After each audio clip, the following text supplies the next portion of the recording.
This is the Morning Sports Desk for Tuesday, April 2nd. I'm CJ Baumgartner. That's Corey Tackman. Corey, we are in to our state sports. The Minnesota Timberwolves, for the third year in a row, will be playing postseason basketball. Tell yourself that 3 years ago, Corey, about to start a multi-year playoff stretch run. It's awesome, isn't it? It turns out, as a sports fan, it is more fun to watch good basketball than bad basketball. It's very rewarding. I prefer to watch my team be good at the thing that they're doing. Right. That if it's just like an A or B sort of option here, this is the best. How could you say something so stunning yet so brave? Really. Yeah, I know. And this time they're like really good. Really, really good. Now, of course, they had a clunker on Sunday night against Chicago. They fall out of first place in the Western Conference, but New Orleans lost on Monday night, which means the Minnesota Timberwolves officially clinched their spot. And I think that means they made the playoffs proper. Because technically the play-in doesn't count as the playoffs, even though I would count it as the playoffs because it's postseason basketball. I don't know what the difference is officially. I count it all as postseason. Purgatory season. Right. The NBA counts the play-in as its own thing, and then the playoffs as their own thing. Whatever. Doesn't matter. The Wolves are going to be playing basketball after the regular season concludes. And, of course, we all know that they're pretty much locked into one of the top 3 spots, barring losing their last 8 games of the season or something like that. So sure. The Timberwolves are going to be one of the top 3 teams in the West. Where they are, that will remain to be seen. But here we go. Corey, do you have the Western Conference standings pulled up? I don't have it pulled up for a second. Where are the Timberwolves sitting right now in the standings? They're third. They're third in the West. They're third in the division. I didn't know. I don't follow divisions because who cares? Kind of. The best teams in all of basketball are in the same division as the Timberwolves, even. So, when you look at the Western Conference standings, the Thunder are 52-22. Denver's 52-23. The Timberwolves are 51-23. And then it's pretty bad. That's in the Western Conference and in the Northwest Division. So the Clippers are at 47-27. The Mavericks are 45-29. The Pelicans are 45-30. The Suns are 44-31. The Kings are 43-31. So that's your first, I guess, few in order. It's good, probably really good for the Timberwolves that division standings don't matter. That would be weird to be out of the playoffs with the third best record. Right. Yeah, I'm really glad the NBA moved off of that, but it's also kind of weird because I'm a baseball guy, so I really love divisions and the division format and whatever. But we have to because the Twins would never make the playoffs otherwise. Yeah, there's a reason why the Twins in the 70s, 80s, and 90s for generally didn't make the postseason because it was the AL West. I mean, you just never were gonna make it in there. So anyway, but that's where things sit for the Minnesota Timberwolves. They play the Houston Rockets tonight, who are fighting to try and sneak into the play-in tournament. They're the 11th seed right now, and they're a couple games back of Golden State. Yep, 38-36 is their overall record. Yeah, it's funny how the Western Conference, the team with an above 500 record, is on the outside looking in of the play-in, and the Bulls, who have a below 500 record, are like the 8th seed in the West, or in the East right now, which is just kind of funny. It's also kind of funny because the Wolves have done a terrible job taking care of business against the Eastern Conference. They have, their record is still above 500, but they play much better against a very tough Western Conference than they have against an Eastern Conference that has some good teams when you look at Philadelphia, when Embiid is healthy, with Boston, Milwaukee, Cleveland. But once you get past that kind of top tier of teams, it bottoms out very quickly. Well, there is only one team in the Eastern Conference who has over 50 wins, and it's Boston, who has 59 wins. Right. They're the best team in the NBA. They're the best team in the NBA, but the next, Milwaukee has to win 3 more games to even get to 50 wins on the season. And the Timberwolves are in the division. They're one of 3 teams in the Western Conference with 50+ wins. Right. So yeah, the East is in a little different spot right at this point of the season. Right. So there you go. The Timberwolves play the Rockets tonight, and then they have the second night of a back-to-back. I think they're playing Toronto Wednesday night, both at the Target Center. And there you go. So Wolves back, Wadena Jack, all that good stuff. Corey, moving on for the Minnesota Twins. They had an off day yesterday. All things quiet, of course. Mentioned on the show yesterday was Zeke that the Twins are going to be without Royce Lewis for the next couple months. The 10-day IL stint is basically just semantics because they're going to have to make a move to put him on the 60-day IL at some point. But then when you do that, it opens up a roster spot, and the Twins don't really have a decision on one yet. So it's kind of just kicking the can down the road until the very last possible second. They traded for an infielder. Yes. With the Blue Jays, Tanner Morris. Yeah, something. They send him right to AAA, right to St. Paul. But that is, that might be a name we see. Right. So I think the joke was when they traded for him, somebody's like, "No way, this guy's a real baseball player." And then they have a picture of him. They're like, "No way, this guy looks like an actor pretending to be a baseball player." Just with how his face looks, he's got like his hat like way up here. It's very interesting. Anyway, so yeah, they trade for a little bit of infield depth. It's going to be important without Royce Lewis. Corey, since we haven't talked about this officially with Royce Lewis going on the injured list, just kind of what are your thoughts now that Lewis is out for what likely is going to be a couple months? Well, first of all, I'm sad that I missed once a week with Zeke yesterday. But shout out Zeke for being available. That was pretty cool. What are my thoughts on losing Royce Lewis until July 4th? This stinks, man. I just want that guy to play for my favorite baseball team. The Twins now have two guys who I can't trust to play for my favorite baseball team, and they're the two guys I want to be my favorite players on the team. I just want them to play. This stinks. That poor guy's hurt every body part in his lower extremities, except I think he hasn't had a calf injury yet or a broken foot. See what you're doing? You're just willing it into existence. I'm just saying, he's hurt the top of his legs. He's hurt the back of his legs. He's hurt the middle of his legs. He hasn't hurt any lower from the knees down yet. He's gotten everything. And it's too bad, man. I feel bad for him. I feel bad for me selfishly. I feel bad for Twins fans. It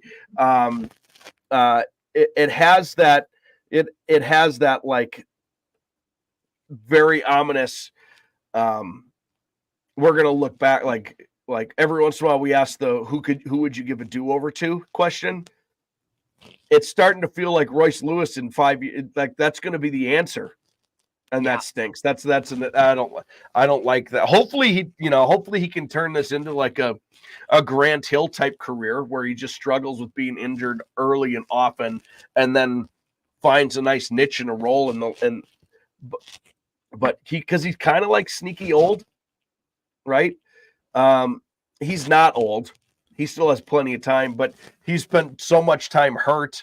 He's older than his experience, I guess, would be the better way to put it. This is a lot of words to say. It's a huge bummer. Huge bummer. Austin Martin got called up in his spot, made his big league debut on Saturday afternoon, got his first big league start on Sunday afternoon. Hasn't really done much quite yet, but he's the guy that's called up. He's obviously a guy that can play second base. He can play a little bit of third. He can play the corner outfield spots, back up center a little bit if needed, as we saw him start. Doesn't look like he's long for the Twins in this current stretch because they gave him number 82. Come on, what is he, a wide receiver? I think he picked it. I think that's his number, don't you think? See, maybe, but I feel like 2 has always been his number, and I don't know if anybody's taken 2 right now. Well, that's Pat Mears' number. How could I forget? Yeah, how could you forget that? How could I forget? Who else has worn number 2? Denard Span. Denard Span's number. You don't want to disrespect Denard Brian Span. Dozier, Luis Ariz. I forgot about Brian Dozier. I forgot about Luis Ariz. Yeah, you don't want to. Michael A. Taylor. Was he number 2? Last year, yeah. Yeah, so now we've just explained it. That's why he didn't wear number 2. He just wanted to honor the legacy. If he's going to go to number Maybe two, he's the 8th number 2 in Twins history. Yeah, he's got to. If he wants to take number 2, he's got to do number 20 first, like Brian Dozier.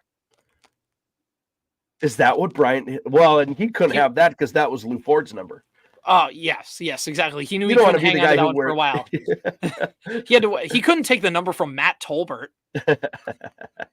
Matt Tolbert, boo.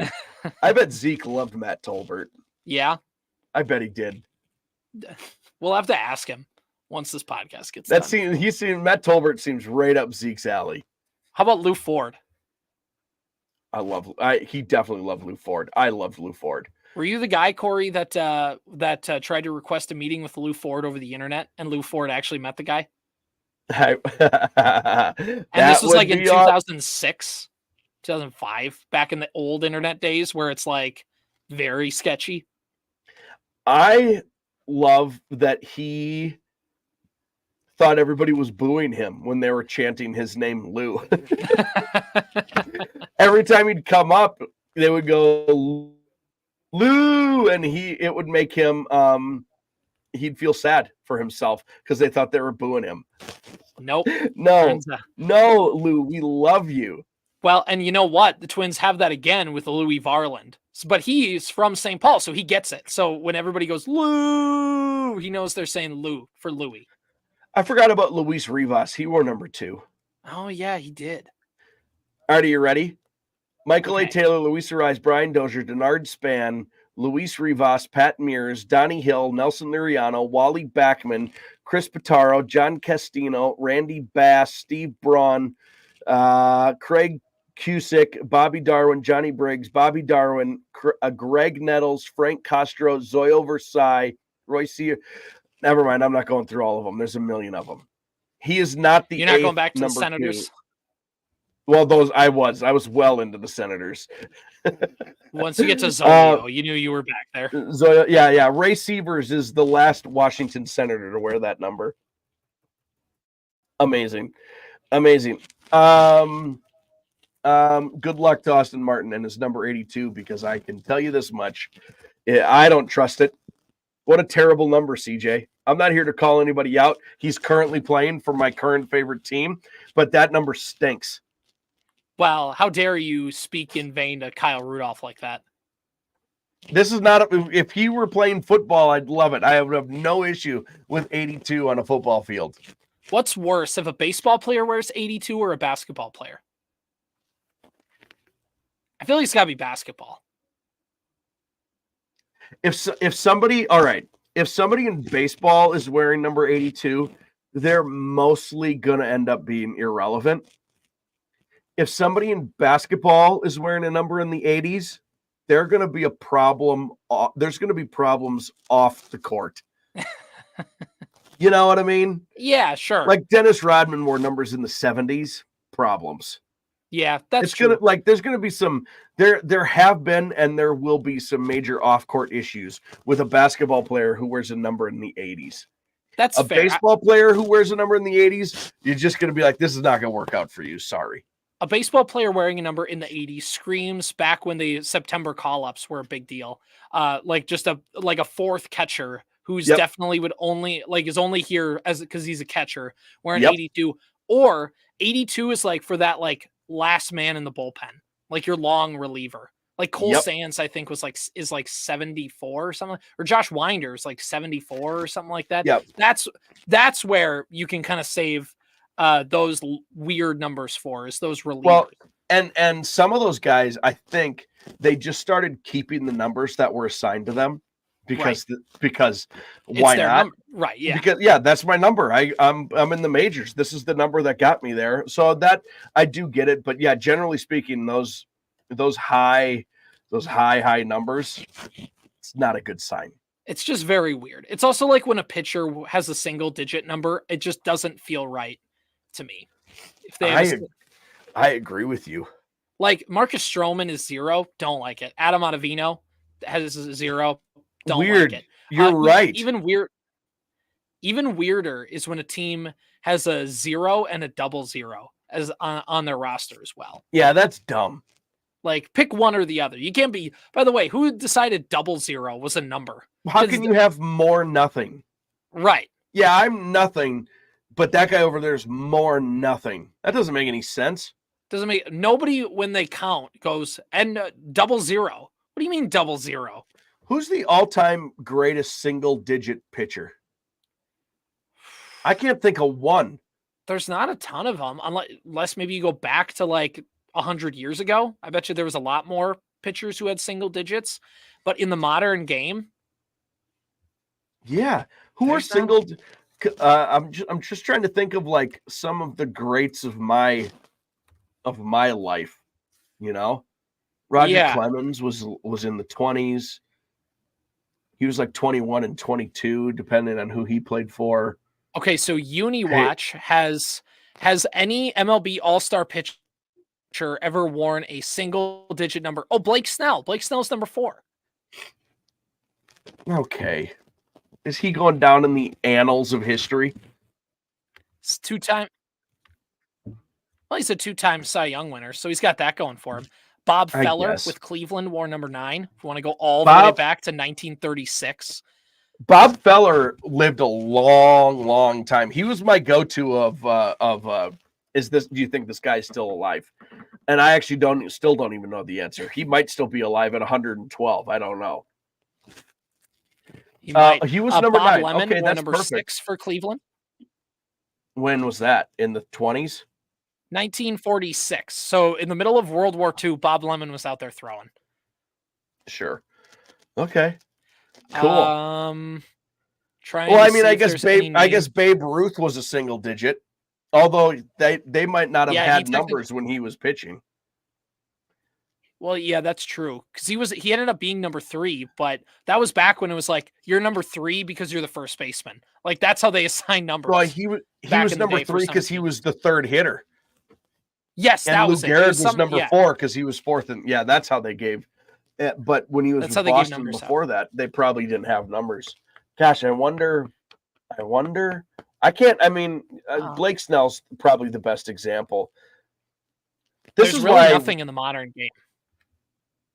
No. It would be wild, wouldn't it, if it was like they bring out the closer and it's like dun dun, and it's like Undertaker's theme music, and he's coming in and he's gonna murder the other team and close out for the victory, and he was like number 4 coming in. That'd be so weird. It'd be weird. It'd be weird. Anyway, so there you go. There's our jersey talk for the day. Corey, one last thing. We took that down a long, dark alley, didn't we?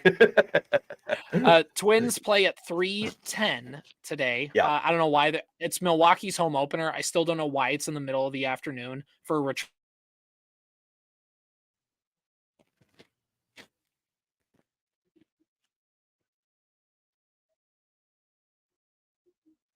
And all Twins season. One last thing that we need to talk about, and then we'll call her a day. The Minnesota Vikings have met with Michael Penix. They did a private workout with him yesterday or earlier in the week or over the weekend, whatever. According to Jordan Schultz of Bleacher Report, ESPN, one of the two, he has reported the Vikings had a meeting with Michael Penix. It's not what we're going to talk about today, but just relevant Vikings news. The other thing is we're going to talk about the number 3 overall pick today. So the number 3 overall pick is held currently by the New England Patriots, but there has been some talk on the owners' meetings. Robert Kraft said, my fan hat says take a quarterback, but my owner hat says we need to be available and be willing to trade down. Now that's kind of the owner's way of having your cake and eating it too, of saying, well, we'd like to take a quarterback, but if the team gives us the right offer, we'll be willing to bite. So Corey, would you trade up for the number 3 overall pick if you were Kwesi? And if you were going to do that, what would be the package you would offer? Well, I'll be honest, I'm not great with like, I know there's like a rule book and a standard of like, you need to package this and this together to be able to do this. I don't know those things very well. I'll flip my answer just a little bit if that's okay, and say, if you're going to move up to 3 to get Jaden Daniels or Drake May, then whatever is the appropriate package and then some, you should do. I don't think moving up to 3 to get JJ McCarthy and for the same package, it would be my choice.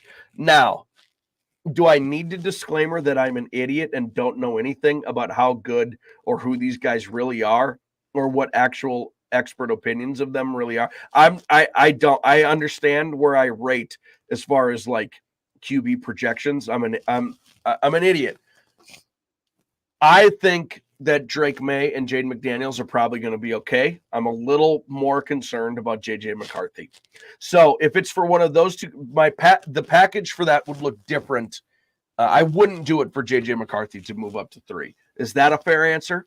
Yeah, that's fair. And if you trade up to number 3, you are going to get we're all assuming Caleb Williams is going number 1. So you're going to get some combination of Jaden Daniels or Drake May. Now, if you're the Vikings, it's likely Drake May, while nothing is ever set in stone, obviously, with the draft. I just want to throw this out there that the Commanders had Sam Howell, who was the quarterback that was starting when Drake May showed up on campus to UNC, and those guys are good buddies. So if you were going to have somebody show him the ropes, theoretically, you'd want it to be his good buddy. They kicked him out of town, and they brought in Marcus Mariota, a quarterback whose play style is more similar to Jaden Daniels than Drake May. And if we're in that line of we want our backup quarterbacks to be kind of the diet version of our starters, that would signal Jaden Daniels. Jaden Daniels is much more of a boomer bust product, but a team can get sold on his highlights. Washington wants people that are going to buy tickets for a guy that's a little more flashy. Maybe remember it's new ownership. Like we talked about before, new ownership wants to come in and take that big swing. My guess is they're not going to trade down. They're going to take a quarterback. My gut tells me it's Jaden Daniels, but like we've prefaced this, we're both idiots. And even the drafters on the national scene, they don't know. Like they just don't know. So everybody's just giving it their best guess. So that should also be prefaced. But anyway, with the number 3 overall pick, if Drake May is available, I am calling the Patriots with the Godfather offer. Obviously, you're going to have to give them the 11th pick and the 23rd overall pick. And I would throw in next year's first round pick as well. And I think you'd have to do that anyways. I think that if you just come in with the 2 first round picks, I don't think that's going to be enough for New England to move the needle. I think you're going to have to give them a first round pick next year. And maybe you throw in some change, like a 5th round pick in 2025, or maybe you throw in like a 3rd round pick in 2026 or something like that. The Patriots roster is really, really bad. So if you can offer the Patriots a bunch of draft picks to rebuild their roster, and the report is that the Patriots like Jaden Daniels over Drake May. So maybe if they're not quite sold on Drake May, you can trade up, tell them that's not their guy anyways. Let us take him, and you can get all this draft capital. And they also like Michael Penix, who's kind of in that same mold of cannon arm like Daniels and all this other stuff where, you can still get a Michael Penix, and now you have more draft picks to rebuild your roster. It's a new regime. You can try and wipe. I'd be willing to do that. And I'd be willing to now the Vikings don't have a 2nd round pick next year, but because they traded it to Houston, but I'd be willing to even trade a 2nd round pick in 2026. Like if I am big on Drake May, and here's the thing, if the Vikings screw up, we're going to talk about those draft picks all the time. But if Drake May is the quarterback of the future, it's like nobody talks about how many draft picks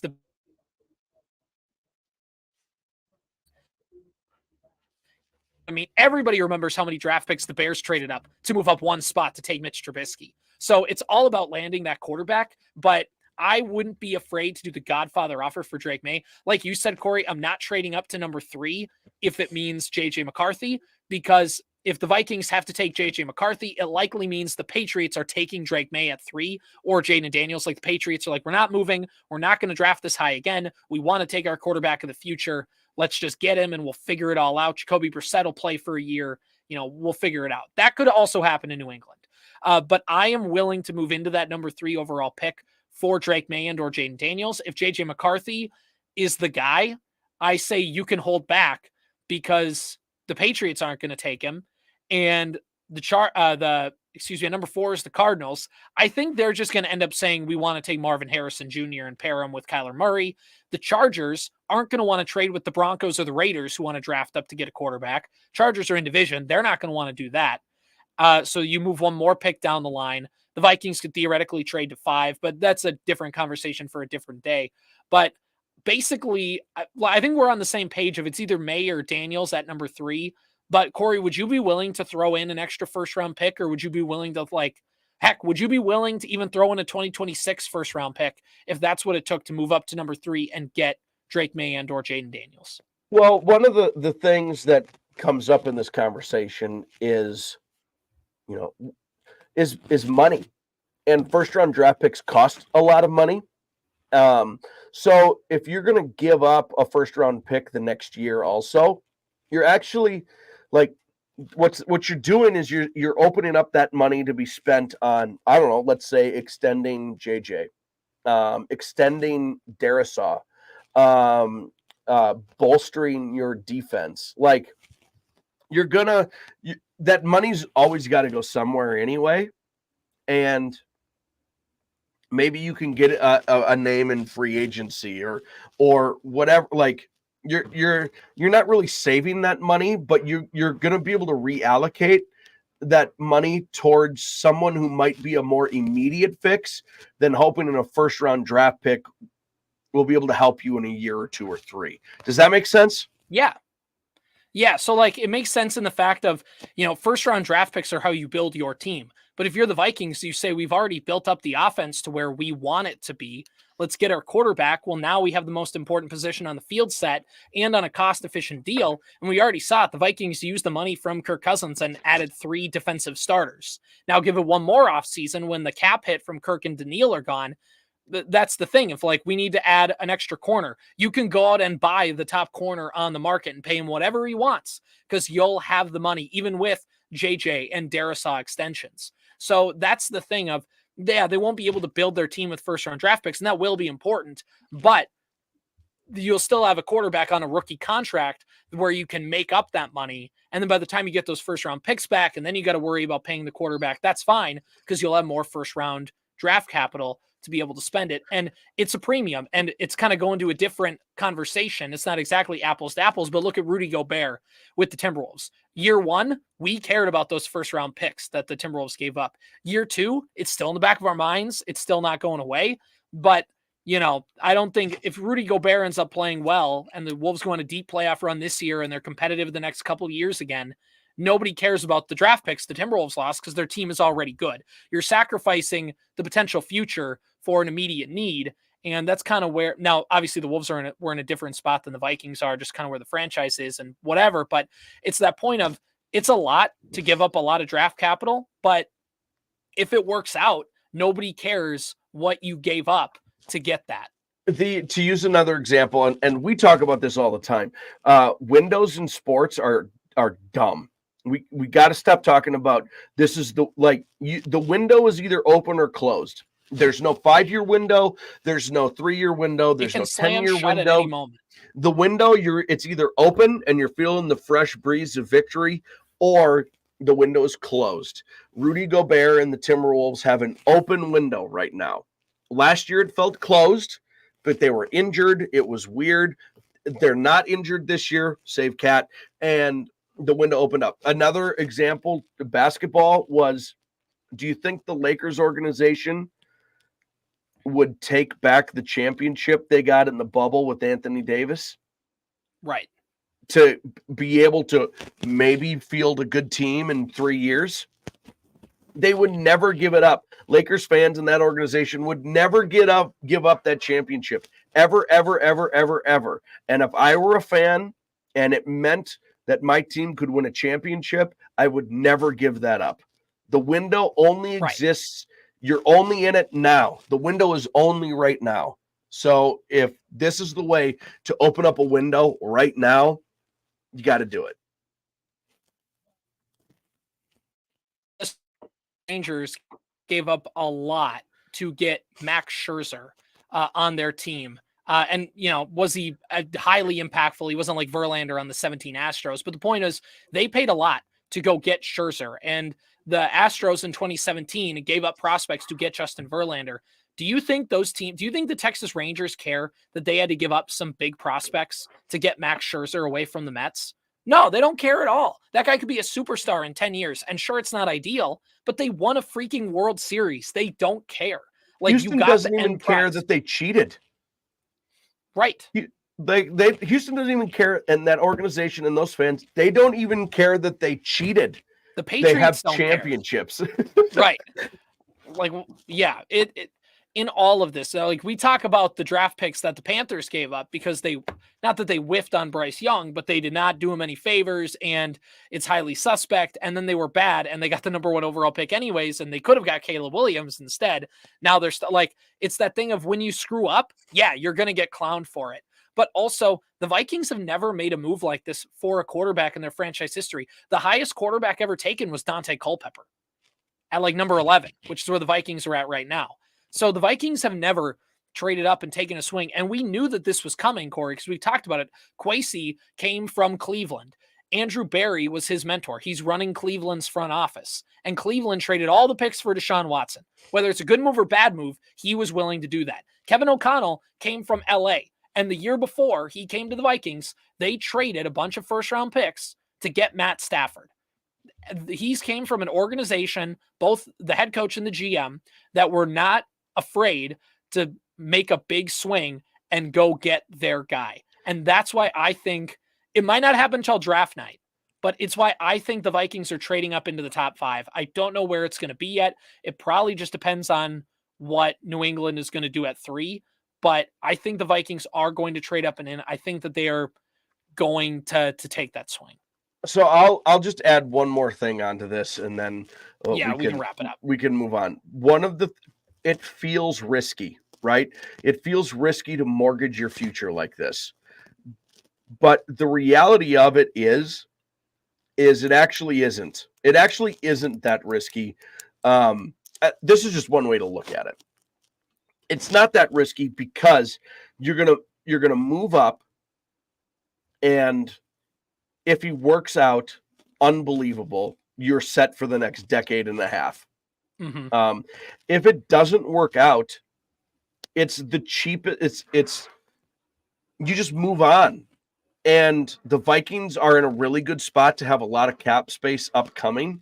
So even to get rid of some draft picks and some draft capital, they have some actual real capital in good old American greenbacks that should hopefully be able to cover up and be able to build a team around a guy who, even if he ends up not being that good and doesn't earn a second contract, you didn't have to pay him that much money. In 4 years, you can move on, and you have built a team to support that quarterback who needed a lot of supporting. Well, now all you need to do is a Kirk Cousins type in 4 years, whoever that guy is. I don't know.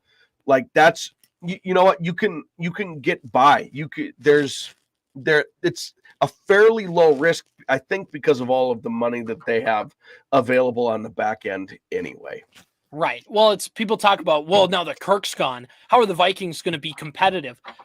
Buddy, the Vikings in my entire life have made the playoffs by building a roster and just plopping any old quarterback in there. Like, the Vikings have always taken somebody else's quarterback. That's been their entire history post Fran Tarkenton. So, like, the Vikings are going to be okay in that. And for the reasons you mentioned, I think that's a good way to end. And the last thing I'll say, and then we can be done, is that it's a risk to trade up, but isn't it also just as big of a risk to not trade up and take the 5th quarterback on the board? Isn't it just as much of a risk to let those top quarterbacks go by and take Bo Nix at 11, or trade back to 17 and take Nix or Penix or something like that? Because they're not the top rated quarterbacks. Like, it's just as much of a risk. It's just a different kind of risk. If you don't think JJ McCarthy is the guy, and you would never move up to get him, and you don't move up to get one of the other guys, why all of a sudden would you be like, oh, at 9, that's our man? That doesn't make any sense. Right. It's why quarterbacks could go 1, 2, 3, 4. And it's not because everybody thinks that JJ McCarthy is the 4th best player in this draft. It's the quarterback tax. And if you need to get a guy and you think he can be the guy, don't Don't fuss around with it. Go get the guy. And that's why I know we've talked about it before. Can the Vikings stand pat and draft somebody at 23? It's possible. Could they wait to see if a Knicks or a Penix slips? Sure. But what happens if you're wrong and the Raiders trade up and the Broncos trade up and quarterbacks go 1, 2, 3, and all of a sudden everybody's off the board and you're stuck having to settle for Spencer Rattler in the 3rd round? Like, great, you have those first round picks and you have no quarterback. Like, that's the kind of flip side of this. So anyway, we can talk about this all day, but we'll end the discussion here. This has been the Morning Sports Desk for Tuesday, April 2nd.